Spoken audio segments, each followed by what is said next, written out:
امر بیل فہمیدہ ریاض۔ تنہائی اور بے چارگی کا احساس، خود اعتمادی کا فقدان اور اکیلے رہ جانے کا خوف ایک امر بیل کی طرح آدمی کے وجود سے چمٹ کر اس کے شعور کا سب رس چوس لیتا ہے، اور وہ اس نوبت کو پہنچ جاتا ہے کہ خود کو بغیر کسی سہارے کے قائم نہیں رکھ سکتا۔ کوئی بھی بڑی طاقت اس کے لیے وہ جذباتی سہارا بن جاتی ہے جسے ٹیک لگا کر وہ خود کو ایک بار پھر محفوظ محسوس کرنے لگتا ہے۔ اپنے آپ کو پسند کرنے کے لیے وہ اس طاقت کو لامحالہ پسند کرتا ہے، اور جہاں تک ہو سکے اس کے تضادات اور کمزوریوں سے چشم پوشی کرتا ہے۔ ہمارے ملک کے درمیانے طبقے میں برسر اقتدار قوت کی جانب بالکل یہی رویہ پایا جاتا ہے، لیکن اگر برسر اقتدار قوت کی اندرونی کمزوریاں اور تضادات اس حد تک کھل کر سامنے آ جائیں کہ ان کو دیکھنا بالکل ہی ناگزیر ہو جائے، تو ایسی صورت میں لوگ دبی زبان سے مقتدر قوت کے کھوکھلے پن کا تو اعتراف کر لیتے ہیں، لیکن اس کے ہی دیے ہوئے کسی اور بڑے نظریے یا کسی اور عظیم قوت کا سہارا لے لیتے ہیں، جس کے نام پر وہ خود کو پھر ایک بار اس بات کے لیے آمادہ کر لیتے ہیں کہ ہر ناانصافی، دھوکہ دہی اور ظلم کا جواز تراشے چلے جائیں۔ اشتراکی نظام کو چھوڑ کر ہر نظام میں، خواہ وہ جاگیردارانہ نظام ہو یا سرمایہ دارانہ نظام، ظلم اور بے انصافیوں کا سب سے زیادہ فائدہ محض بالائی طبقہ اٹھاتا ہے۔ لیکن اس بے انصافی کے لیے جواز کے طور پر جو نظریے تراشے جاتے ہیں، اس کی سب سے زیادہ پرجوش حمایت درمیانی طبقے کی جانب سے، بلکہ بعض اوقات نچلے درمیانی طبقے کی جانب سے بھی کی جاتی ہے۔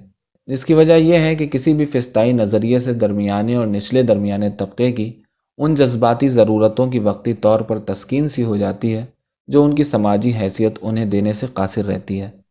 جب جرمنی میں فسطائیت نازیزم کی صورت میں نمودار ہوئی تو اس کی پرجوش حمایت کرنے والوں میں نچلے درمیانے طبقے کے لوگ، مثلاً چھوٹے دکاندار، کاریگر اور کلرک وغیرہ پیش تھے۔ اس طبقے کی نوجوان نسل کے لیے نازیزم کی اندھی اطاعت، نسلی اور مذہبی اقلیتوں کے لیے شدید نفرت، دوسروں کو زیر کرنے اور فتح کرنے کی شدید خواہش، اور خود اپنی نسلی برتری کے دعوے میں زبردست کشش تھی۔ ہم دیکھتے ہیں کہ پاکستان کی درمیانہ طبقے کی نوجوان نسل اس قسم کے نعروں میں وہی کشش محسوس کرتی ہے۔ 1914 کی جنگ کے بعد جرمنی کا درمیانہ طبقہ قلاش ہو کر رہ گیا تھا۔ 1923 کے افراط زر نے ان کو ہلا کر رکھ دیا تھا، اور رہی سہی کسر 1929 کے ڈپریشن نے پوری کر دی تھی۔ دوسری طرف جنگیں ہار جانے اور قیصر جرمنی کے زوال نے ان کی نفسیاتی استحکام پر کاری ضرب لگائی تھی، کیونکہ انہوں نے اپنی آنکھوں سے اس عظیم الشان طاقت کا زوال دیکھ لیا تھا جسے وہ اٹل اور ابدی تصور کرتے تھے۔ یہاں یہ بات بہرحال یاد رکھنی چاہیے کہ جرمنی میں نازیزم کے قائم ہونے کی وجہ صرف درمیانہ طبقے کی نفسیاتی کیفیت ہرگز نہیں تھی۔ درمیانے طبقے نے تو صرف اسے قبول کیا اور اس کا ساتھ دیا۔ نازیزم کو قائم کرنے میں سب سے اہم کردار تو جرمنی کے بڑے صنعت کاروں اور نیم دیوالیہ یونکروں نے ادا کیا تھا، جن کی حمایت کے بغیر ہٹلر کبھی اقتدار حاصل نہیں کر سکتا تھا۔ اس طبقے نے اپنے اقتصادی مفاد اور اپنے بچاؤ کی خاطر نازیزم کی پوری حمایت کی، کیونکہ انہیں امید تھی کہ نچلے طبقوں کے غم و غصے کا رخ اس طرح دوسری جانب ہو جائے گا، اور ایسا ہی ہوا۔ ابتدا میں ہٹلر درمیانی طبقے کا نجات دہندہ بن کر آیا تھا، اور اس کے وعدوں میں ایک وعدہ سوشلزم لانے کا بھی تھا۔ تاریخ شاہد ہے کہ یہ وعدے کبھی پورے نہیں ہوئے۔ بعض بڑی صنعتیں ریاست کے قبضے میں تو ضرور چلی گئیں، لیکن عوام کے قبضے میں کبھی نہیں آئیں۔ سوال یہ پیدا ہوتا ہے کہ کیا نازی جماعت ریاستی سوشلزم کے اصول پر کاربند تھی؟ ایک ذرا غور کرنے سے ہمیں صرف یہ اندازہ ہوتا ہے کہ نازی پارٹی کا در حقیقت کوئی بھی اصول نہیں تھا۔ اس کا صرف ایک واضح سیاسی کردار بنتا ہے، اور وہ ہے ہر قیمت پر اور ہر وقت کھلی ہوئی موقع پرستی کا کردار، جس پر نازی پارٹی کے لیڈر آخری وقت تک بے جھجک عمل کرتے رہے۔ نازیزم کے قیام کے بعد جرمنی کے درمیانہ طبقے کے ایک حصے کو دولت اور سماجی حیثیت کا شریک بنا لیا گیا۔ اس طرح ایک نیا باحیثیت طبقہ پیدا ہوا جو نازیوں کا وفادار حلیف رہا۔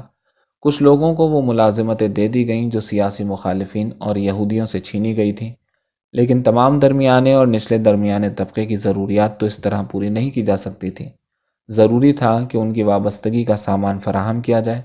ان کے لیے یہودیوں کا قتل عام، شاندار فوجی پریڈیں اور اس طرح کے دوسرے سرکس مہیا کیے گئے، جس سے انہیں اپنی نسلی برتری، ماضی کی شان و شوکت اور اپنے ایک عظیم قوت کے حصہ ہونے کا کامل یقین ہو سکے۔ جرمنی کا زبوں حال نچلا درمیانہ طبقہ اس جال میں اس طرح پھنس گیا جس طرح ہمارا درمیانی اور نچلا درمیانی طبقہ اسلامی کانفرنسوں کے سحر میں گرفتار ہو جاتا ہے۔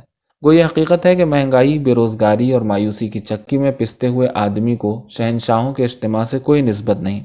ماضی کے شہنشاہوں کے انداز میں اسٹیج کیے ہوئے ایسے سرکس سے کوئی سروکار نہیں جس میں کنیزیں دو رویہ قطاروں میں کھڑی پھول برسا رہی ہوں اور شان و شوکت اور جاہ و حشم کے مناظر دیکھنے میں آئیں۔ لیکن یہ حقیقت ہے کہ اس کانفرنس سے درمیانہ طبقے نے نہ صرف مذہبی عقیدت کا اظہار کیا بلکہ ایک مختصر سے عرصے کے لیے درمیانہ طبقے میں جوش و خروش اور ولولہ پیدا ہو گیا اور ایک عجیب رقت آمیز اور پر امید کیفیت طاری ہو گئی۔ انہیں ایسا لگنے لگا جیسے ان کے سب مسائل حل ہو گئے ہیں۔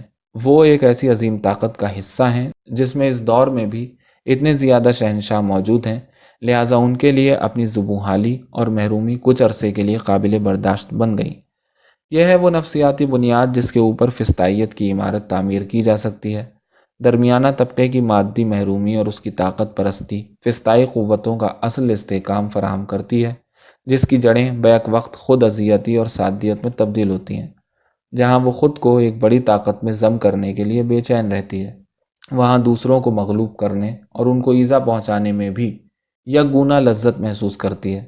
اس محروم درمیانہ طبقے کی سادیت کی تسکین کے لیے ہٹلر کو ایک ایسے گروہ کی ضرورت تھی جسے علیحدہ کیا جا سکے اور اسے عوام کی زبوں حالی کا مکمل ذمہ دار ٹھہرایا جا سکے۔ یہ گروہ اسے یہودیوں کی صورت میں تیار شدہ مل گیا تھا۔ خود پاکستان میں احمدیوں کے خلاف لوگوں کے جذبات اچانک جس طرح مشتعل ہوئے، وہ گروہ کی تلاش کے رجحان کی عکاسی کرتا ہے۔ ہم دیکھتے ہیں کہ کچھ عرصے کے لیے نچلے درمیانے طبقے اور درمیانے طبقے کے تمام غم و غصے کا رخ احمدیوں کی جانب مڑ گیا تھا۔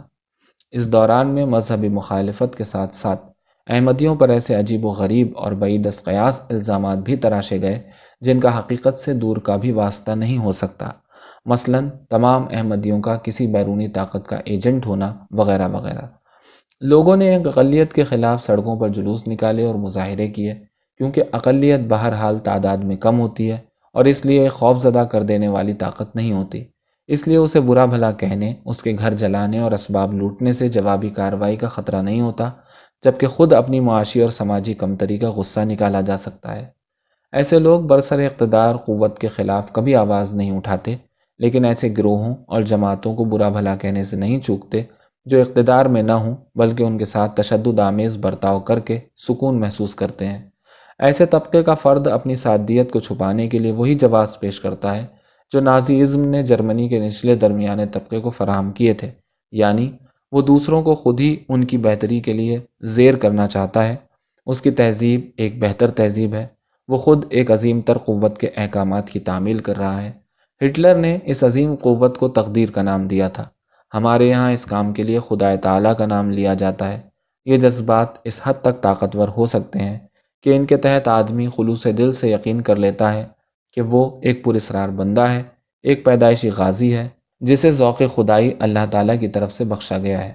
ہٹلر کی تحریروں میں جا بجا ایسی مثالیں ملتی ہیں جن سے ثابت ہوتا ہے کہ وہ خود کو ہمیشہ بے گناہ اور دوسروں کو قصوروار سمجھتا رہا اور ہر اندرونی تضاد و ناپاک سازشوں سے تعبیر کرتا رہا، جس کی مثالیں ہمارے ملک میں اتنی عام ہیں کہ ان کی طرف توجہ دلانا بھی غیر ضروری ہے۔ جب ہٹلر برسر اقتدار آیا تو کروڑوں جرمنوں کے لیے ہٹلر اور جرمنی ایک ہی چیز کے دو نام بن کر رہ گئے تھے۔ ہٹلر کی مخالفت کرنا گویا جرمنی کی مخالفت کرنے کے مترادف تھا۔ پاکستان میں جنرل ایوب کے دور سے یہ روایت چلی آ رہی ہے کہ کسی بھی برسر اقتدار شخص کی یا جماعت کی مخالفت کو بلا کسی پس و پیش پاکستان کی مخالفت کا نام دے دیا جاتا ہے۔ یہ ہمارے معاشرے میں فسطائی رجحانات کی سب سے خطرناک علامت ہے۔